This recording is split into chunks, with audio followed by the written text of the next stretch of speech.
Hi, this is Chris from Total Parts Plus, and today we have a 2013 Ford Kuga Ambiente, stock reference number 5797. The shape runs from the 11th month 2012 through the 10th month 2014. It has a 1.6 litre EcoBoost 4-cylinder turbo petrol engine backed by an automatic all drive transmission. 1.6 litre EcoBoost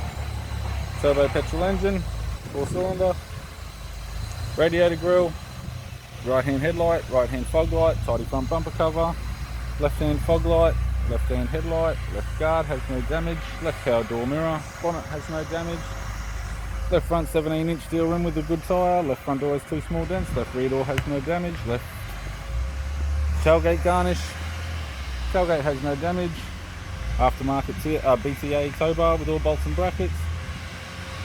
right hand tailgate garnish, right hand tail light, right rear 17-inch steel rim with an average tyre, and a right front 17-inch steel rim with a good tyre. We have the power window master switch. This vehicle is fitted with grey cloth interior, automatic type console, automatic gear shifter, heated controls, single stack control panel, display screen, interior mirror, courtesy lamp, left sun visor, right sun visor, instrument cluster, and a tidy 4-spoke leather steering wheel with cruise and audio buttons.